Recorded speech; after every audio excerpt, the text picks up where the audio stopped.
What's up? Hey, you. Hey. Nice and early on a Saturday. Yes. What day is it? Today, March 4th? 5th? I don't even know. Today's Saturday, March 5th. We are 4 weeks out from Galveston 70.3. So today what we're doing a mock triathlon. So kind of going through the motions of what race day should feel like. We're doing each discipline in order today. Most days I swim after my big morning workouts, but today we're pretty much dialing in my race pace, see where I'm at, see how much harder I could push, and then take that data and over the next 4 weeks make this block about either getting faster or just dialing in where we're at right now. So we're going to go to the pool. I'm going to swim 1.2 miles straight at race pace, no breaks, no hydrating during. We'll get out of the pool. We'll drive back up here to the house. It's still cold, so I'll be doing my bike ride on the trainer, 2.5 hours, which I should exceed the 56-mile ride that I'll do on race day. And then right off the bike will be a 30-minute run at race pace, then finishing that run at, like, pretending you're a mile from the finish line. The idea of setting this up and going through the motions is to, feel like you're racing, practice hydrating and taking in nutrition throughout the day, and then really seeing 70.3s are different. This is my first one. The full distance Ironman is such a strategy mentally with food, with fuel, with kind of conserving your body and your energy throughout the day. A 70.3 is kind of like, it's all out. Sprint. Go. Which I'm really excited about. I love going fast. So today's the day. I'm nervous as fuck. I feel like I'm racing people today. Emily is swimming with us this morning, and she's a hell of a swimmer. So I'm gonna try to chase her around the pool today. See how it goes. Sweet. Let's go. Let's go. Let's go. Woo! There she is! Oh, God. All right, so what'd you eat today? Start from the beginning. What time did we wake up, eat? Yeah, so we woke up at 5, 6, 7, 8. So ideally, I like to wake up 3 to 4 hours before the race starts to get a ton of food in me, digest, use the bathroom, get a ton of fluids in me. But my breakfast doesn't ever change. This morning I had the Raisin Remix Dave's Killer Bagel. It's the best bagel on the market right now. Still looking for a sponsor. Dave, if you want to sponsor me, please do. Anyway, I do a bagel with peanut butter, did a full banana, had about 1,500 to 2,000 milligrams of sodium so far today. And then when we get to the pool, like probably 5 or 10 minutes before we get in the water, I'll take some more nutrition, sip on some hydration, and then get after it in the pool. I don't stray from my normal breakfast because it works for me, it works for my stomach, it gives me a ton of energy, I don't feel bloated. That's where we're at. I ate a ton of food last night. I experimented with something yesterday. My pre-race ritual the day before, I still usually always kept it super, super clean. And I ate kind of outside of what I usually eat yesterday, just higher calories, and I want to see how I perform today, and hopefully my stomach doesn't give me any problems. So I had Chipotle last night, giant burrito, extra chicken, rice, a bag of chips. I did have some cookies after that as well. And then yesterday during the day. I had a wrap with some curly fries and my normal breakfast, bunch of fruit. And like I said, I'm just experimenting with these higher calorie foods the day before, because I felt like in November for my Ironman that I was underfed. I felt hunger during the race, and it's kind of the last thing you want to be worrying about. So we'll see how my stomach holds up today. I'm usually pretty good. I mean, I can. I'm not as sensitive as Seth is with the food. So we'll see. We'll see how it goes today. You feel good right now? Feel ready? Yeah, I feel good. I get super nervous. It's good nerves though. It's not like bad nerves. And like I said on the podcast this week, I am scared of doing these things, and I don't know. That's why I do them. Every scary thing I've done in my lifetime, if I push through it and actually do it, it's just proven to be like I get this huge reward for doing it. Whether it was quitting my job and going into business with Seth, starting a supplement company in a very saturated market, picking up my life and moving here to Pittsburgh, taking a leap of faith and jumping into a full Ironman as my first race. I mean, they scare me, and I always come out on the other side. Hasn't killed me yet, and it gives you that much more confidence to actually push to compete in something, man, not just go through the motions. So I'm excited. Awesome. Let's go. Almost there. What you got there? Morton Hydro Gel. What do we got in here actually? 25 grams of carbs, 25 sugars. I love sugar. Kind of tastes like a slug. Doesn't taste like a slug. Feels like a slug. Feels like a slug. Yeah. It's really. It's weird. It's gooey. It's like a big clump of. But these, like, they're flavorless. Just have a little sweetness to them. You don't have to make sound effects when I'm talking to the camera. Yeah. But these are really easy on my belly. Also drinking a ton of salt right now. There's Emily. Oh, there's our friend Emily. She's super aquatic. How do you zoom in? Oh my god, it's up top. It's that little pole bar. Oh, hey, watch this. There she is. She was an Olympic swimmer. She actually swam with Phelps. Michael Phelps. Look at her dragging her bag. Okay. Post swim, getting a snacky in. Yep. How was it? How'd you feel? Not bad. For those that you don't know, swimming is like the hardest thing in the world for me. But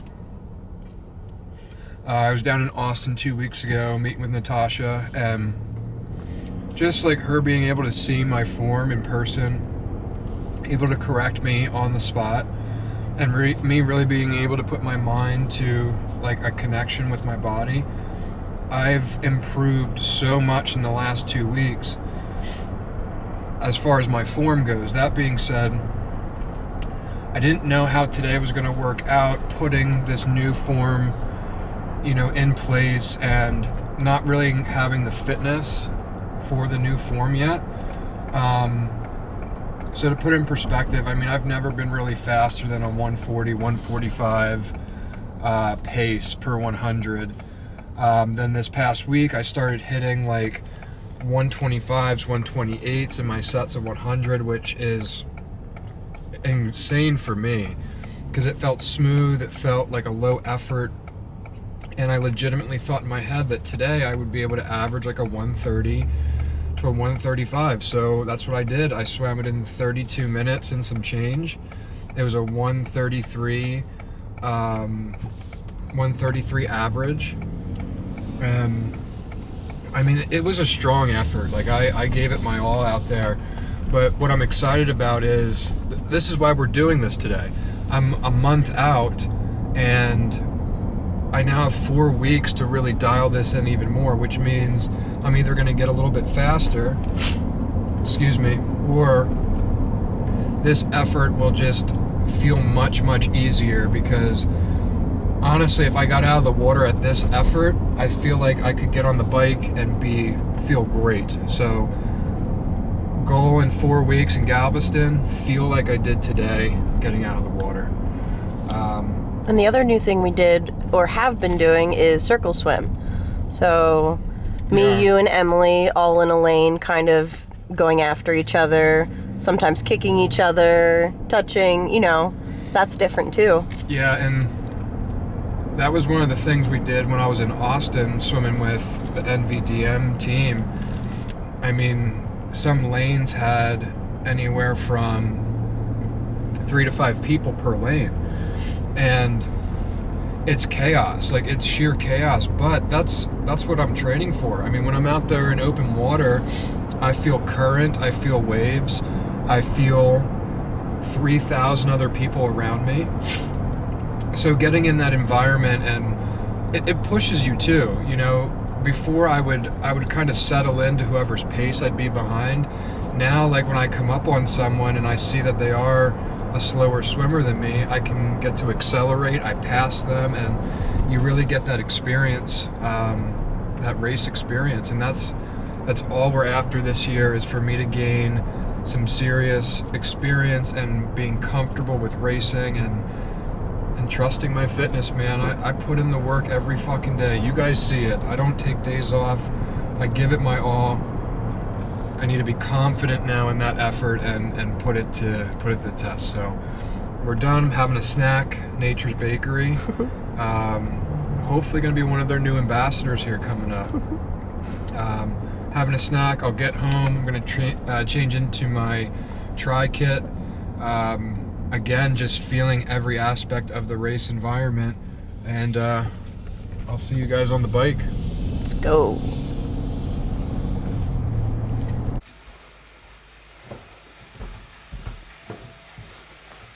Hello. You ready? Yes, ma'am. What do we got here? 2.5 hour ride. 30-minute warm-up? Yep. And getting into it? Yep. I'm there. Okay.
All right, we're gonna do our run. Big time saver when you're transitioning from the bike to the run. I thought these were stupid as fuck when someone told me about them, but lock laces, literally pull them, drawstring them, pull the lock, you're ready to go. It sounds fucking stupid. You say you can tie your shoes quick. You don't know how hard it is to tie your shoes when your heart rate's through the roof. You start to panic in your head and you'll forget shit. So the lock laces, they're kind of crucial. Also with like even cramping up. Like you know how sometimes like you got to get in a weird position to tie your shoes? Like these, you could be standing, seated down. I do a quick pull on the bottom because I like them really tight against the bottom of my foot. Then once those bottoms are tight, pull it up, lock it down, put it through, done. Same on the other side. Pull that bottom part tight, pull the top, locked in, tuck it under. That and the laces have a little bit of give to them. Your feet are going to be fucking swollen by the time you're done this race. Between all the sodium, all the inflammation, you want these to be able to expand. Get you some lock laces or sponsor me.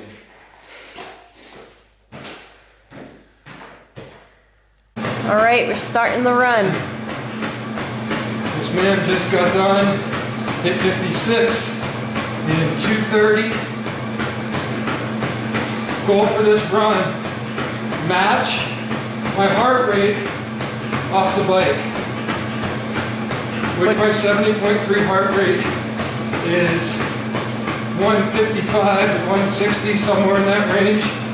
So this first mile, I'm matching 158. Mile 2, slightly faster. If I'm feeling good, push the heart rate 5 more beats.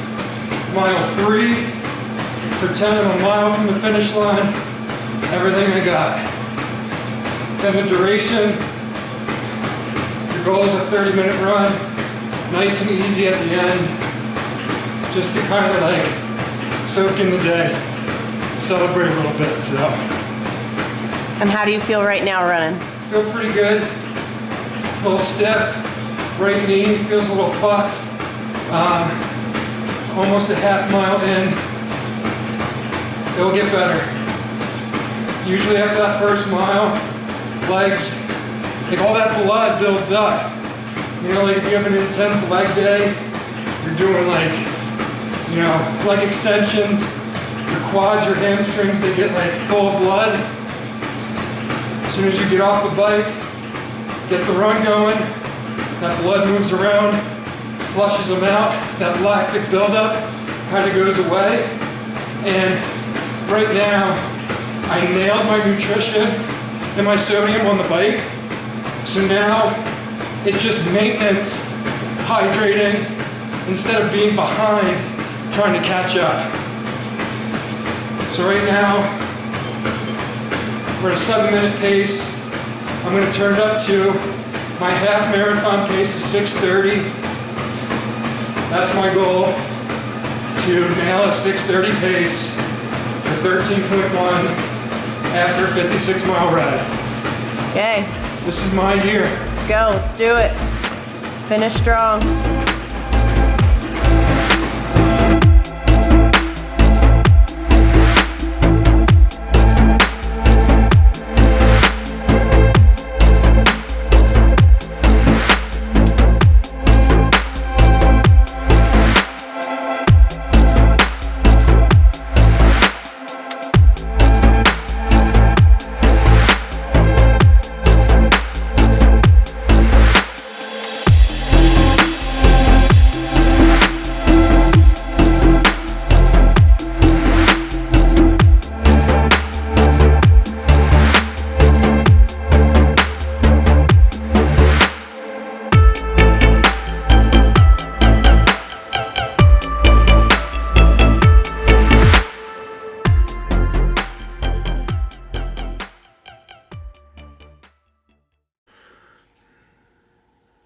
All right, guys, that's it.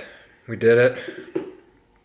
We'll go over some totals real quick, and I'll tell you about the rest of my day.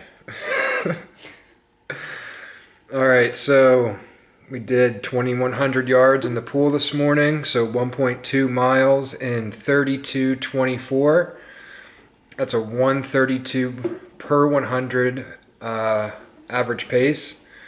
That's a PR for me. I've never held that low of a pace or that fast of a pace for over a mile. Then we did 56.06 miles in 2 hours 30 minutes, averaging 22.5 miles per hour. Average heart rate 139. Now keep in mind too, with these high power intervals I had on my ride today, I also had 25-minute recovery in between each one. So I wasn't holding my full potential for that 2.5 hours, and I still got 56 miles in.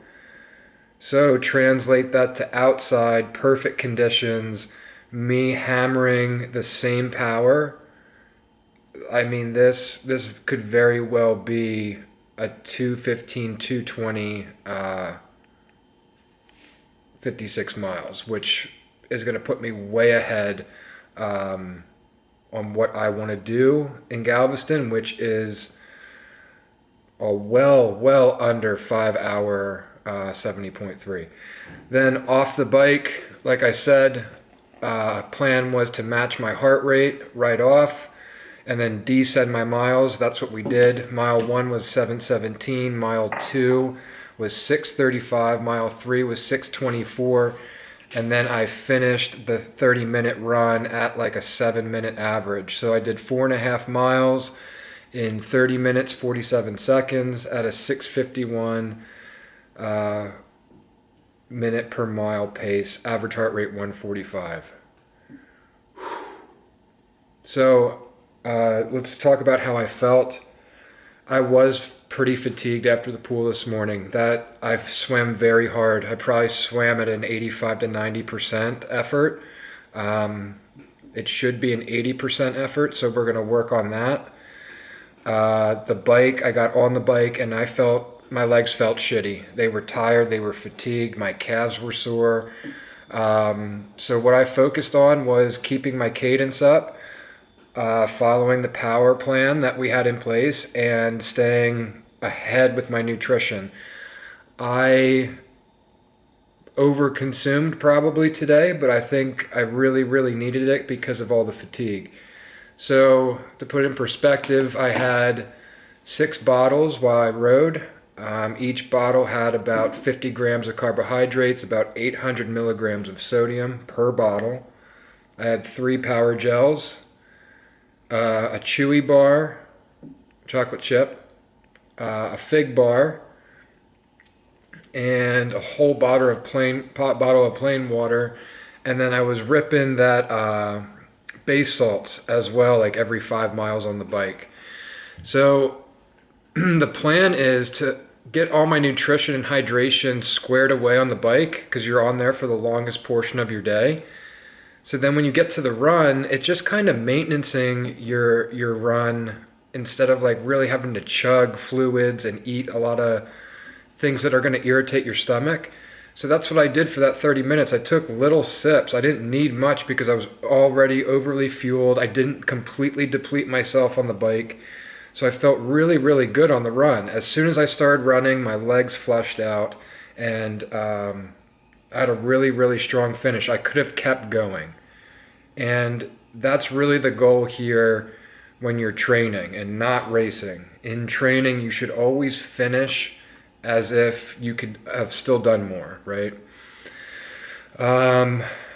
What else are we forgetting? Also, this morning, I weighed myself before the pool. My weight was up because of carbing up yesterday, eating a huge breakfast, and tons of fluids this morning. So this morning, I was 197 pounds, and I've been hovering in that 189 to 191. So I was up like 6 to 7 pounds this morning, consumed all that nutrition, all those fluids, just weighed myself when I got off. I was 187 pounds. So I lost 10 pounds over the course of the last, 3.5 hours. Yeah, 3.5 hours of training, with still consuming fluids. So that's just telling you how much I'm really losing throughout the day. So first thing that I do after long Saturday workouts, right here, a shake that is literally jammed packed full of nutrients. And The reason for the shake, like I would love a Whole Foods meal right now, which I'm going to immediately after done drinking this. But the idea behind this shake is I want to drive as many nutrients back into my body as fast as possible. There's nothing inside of me right now other than sugar, carbohydrates, and sodium. So I have a ton of protein all sourced from our supplements, we have a little bit of collagen in there, and then a couple scoops of farm fed, some peanut butter, oats, and I think that's about it, right? We'll have fruit with breakfast. Yeah, I usually put fruit in there, but I'll have some fruit with my breakfast. So there's probably, I don't know, 600, 750 calories in there, probably 50 plus grams of protein, maybe another 25 or 30 carbohydrates, 15 grams of fat. And then I'll also have my greens, my glutamine, all my vitamins, my CLA, my omegas, my joint health. I'll have all of that as well right after this shake. Again, just replenishing everything that was just sucked out of my soul. Kim thought that was funny. But yeah, I think it was a very, very successful day. Like I said, this was a mock 70.3, going through my paces, going through my target heart rates for race day, and I feel really, really good about it. The only other thing that I really want to practice and test between now and Galveston in 4 weeks is me transitioning from the water to the bike, and then me transitioning from the bike to the run. And what I'm going to do to practice those things is, for instance, getting out of a wetsuit, getting all my bike gear on, and getting on the bike. How fast can I do that? And how efficiently, and I don't want to be like cramping up. I don't want to pull anything. I don't want to forget something in transition. And then how quick can I get off the bike into my running shoes and on the road, efficiently, having all my gear on me and having a solid plan to finish out the day. These things are all things I neglected my last 2 races. And while the training and the fitness is super, super important, I was fit enough to hit my goal in November, but I didn't hit my goal because I was inexperienced. So I'm going to remove these excuses. I'm going to remove these reasons as to why I did not place where I wanted to place, and I'm going to show up in Galveston and give it everything I got, because I think I can hang with some of the best. And I want to show you guys. So that's it. I'm gonna drink this, eat some Whole Foods. I always like to think I'm gonna score like a little nap. I never do. It might be 15 or 20 minutes. And then I'm going to Capitol Grill with my best friends and my wife. And I'm gonna probably have a steak and some seafood and some potatoes and some dessert and some cookies. And I have a legitimate day off tomorrow. So, yeah, thank you for watching. Thank you for filming me. Yeah. And swimming. Yeah. If you guys are feeling inspired from this, drop it in the comments below. But more importantly, get started on your own journey. I don't care what it is. It doesn't have to be triathlon. But find something that makes you feel alive and chase it, because the feeling I just had when I got off that treadmill, I cried my eyes out, the emotions poured out. If I could bottle that feeling, or if I could pay big money for that feeling, I would. I'd trade all my Porsches for it. Maybe not all of them. Love you guys.